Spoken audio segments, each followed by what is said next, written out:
자, 이제 오늘 오전 예배 때도 이제 십자가의 도에 대해서 말씀을 드렸는데요.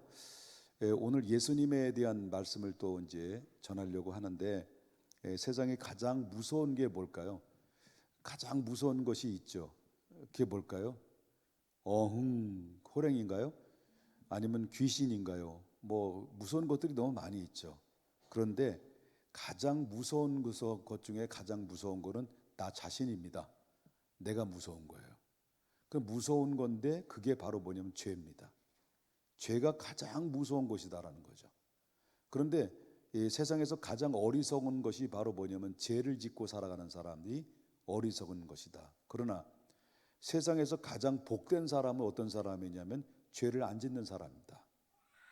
그런데 이 세상에는 죄가 없는 분이 있겠습니까? 없죠.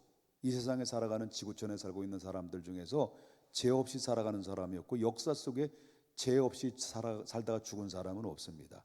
그래서 성경에 나오는 말씀을 보면은 로마서 3장 16절 10절을 보니까 기록된 바 의인은 없나니 뭐라 했습니까? 하나도 없도다라고 그랬습니다.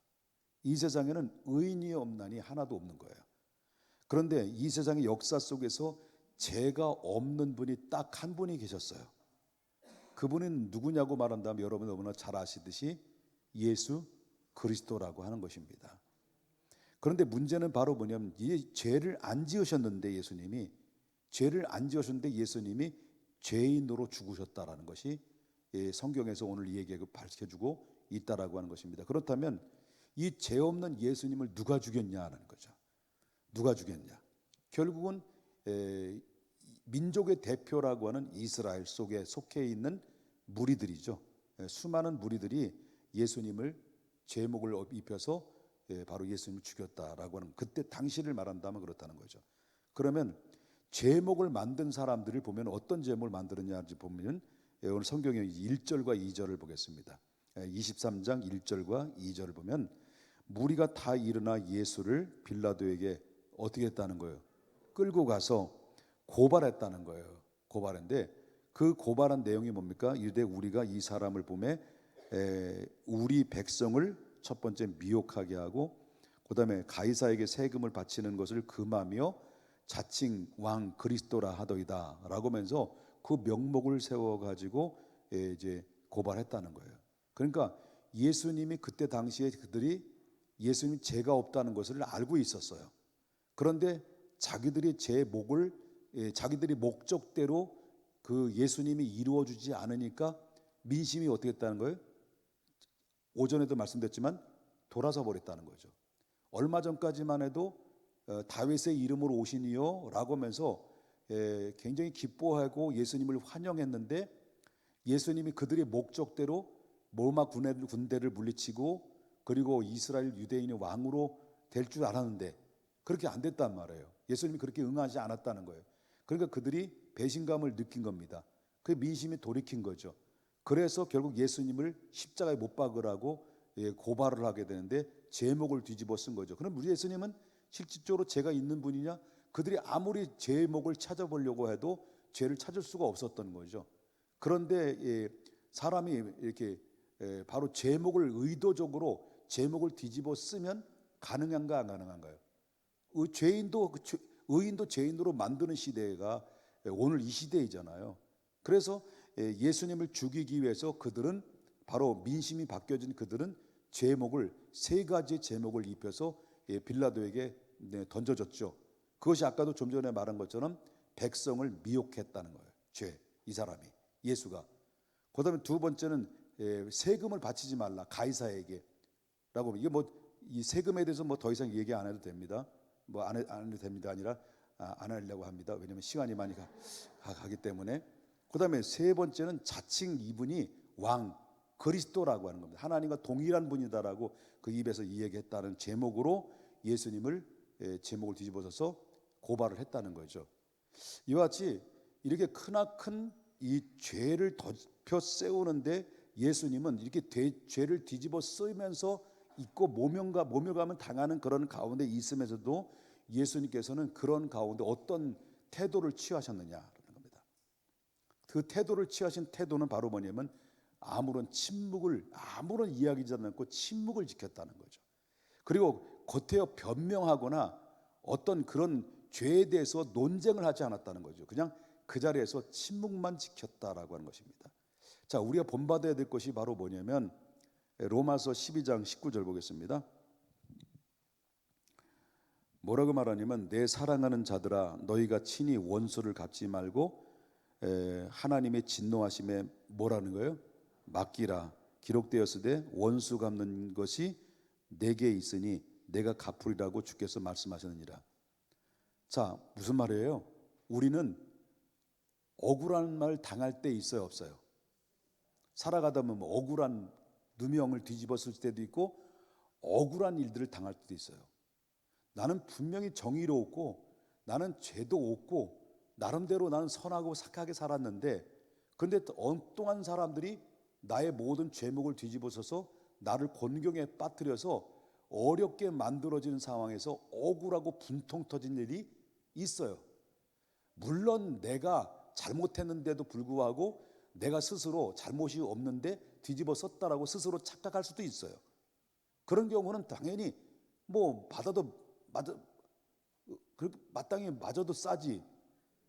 그런데 정말 나도 정의롭고 의로운데 억울하게 누명을 뒤집어 써서 아니면 정말 억울하게 공격을 받아서 오해를 받아서 내가 상당히 공경에 처할 때가 살아가다 보면 인간관계 속에서 많이 엮여져 있을 수 있습니다.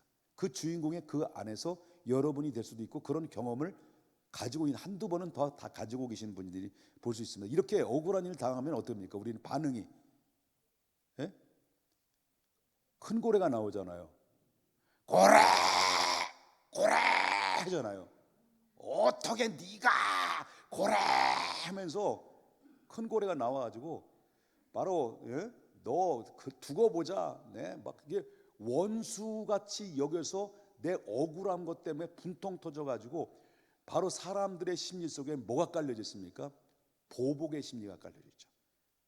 네가 나를 이렇게 했어? 그래, 한번 두고 보자.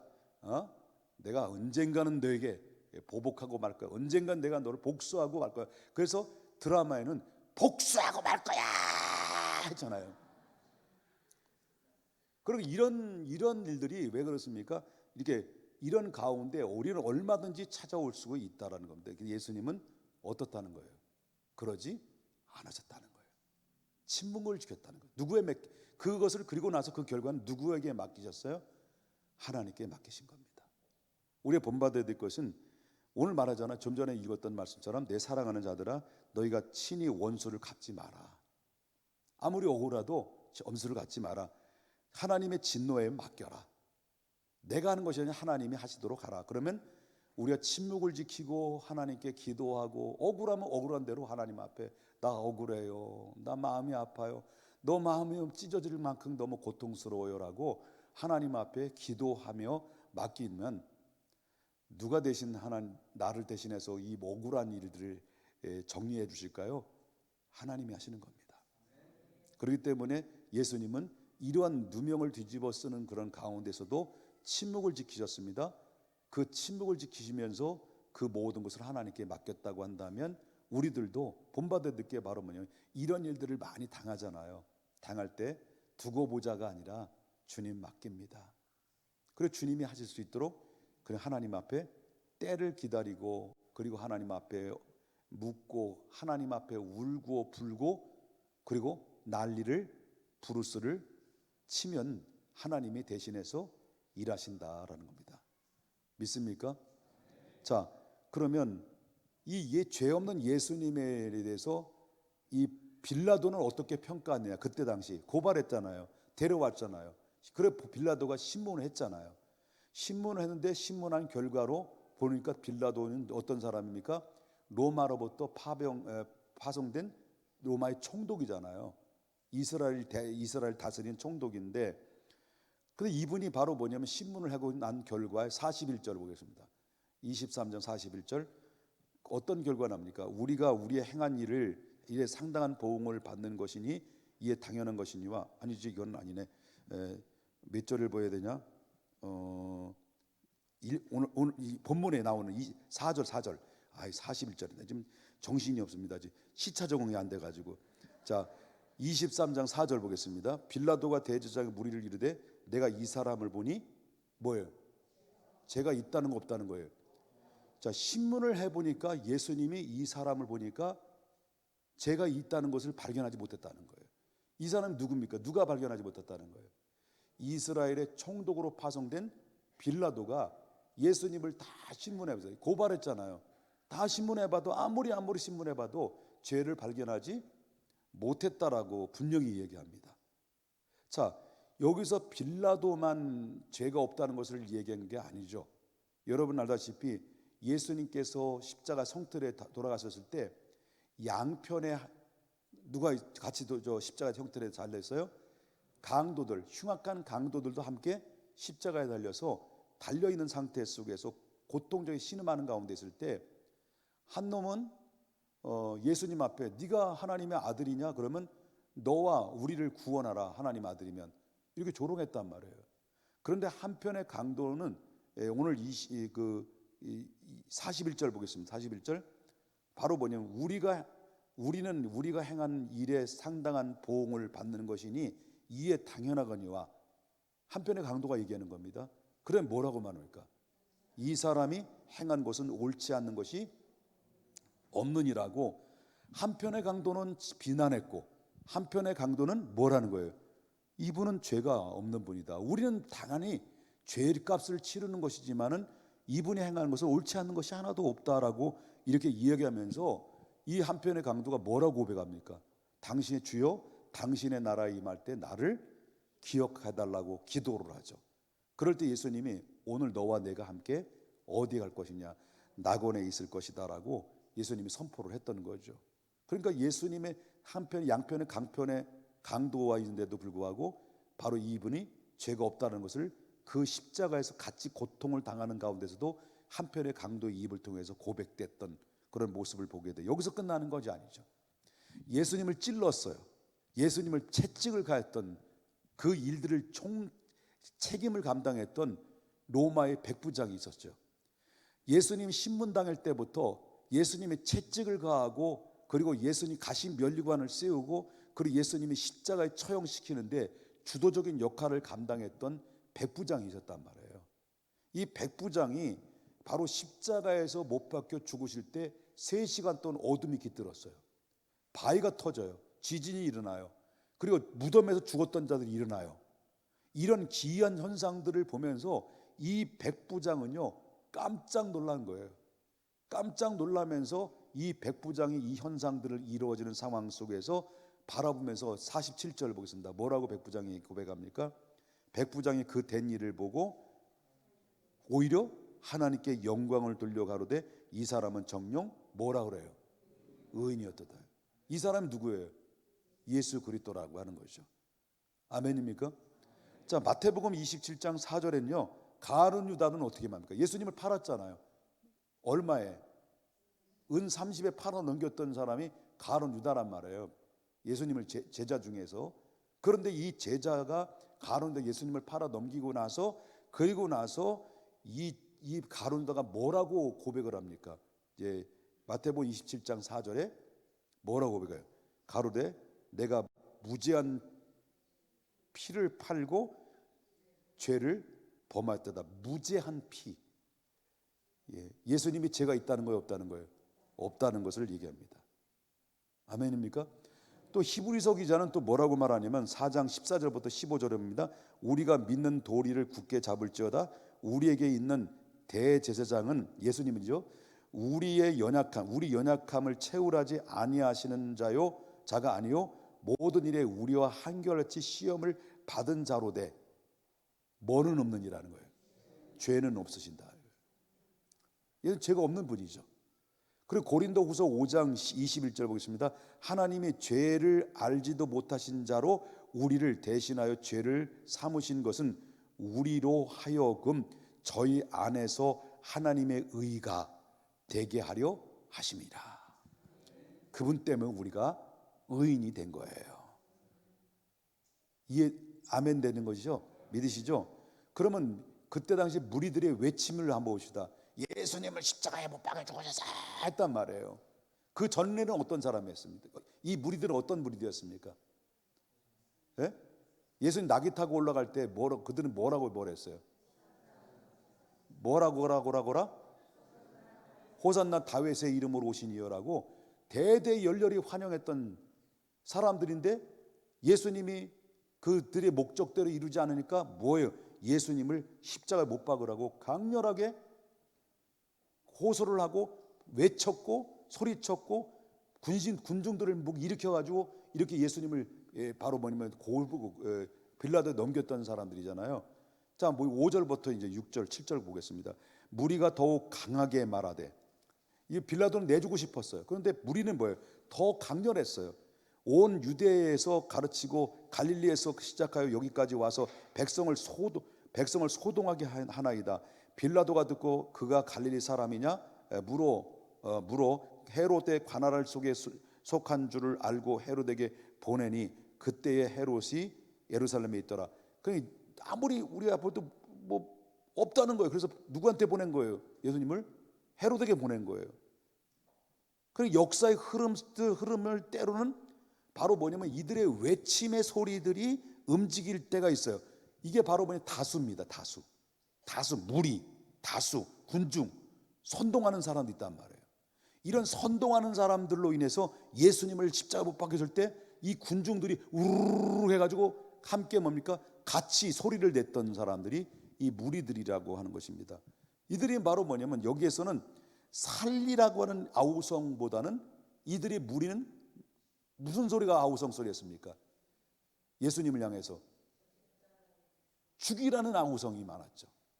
빌라도는 살리기를 원했어요. 그런데 무리들은 죽이라는 아우성 소리가, 그들의 외침의 소리가 들려왔다라고 하는 것입니다.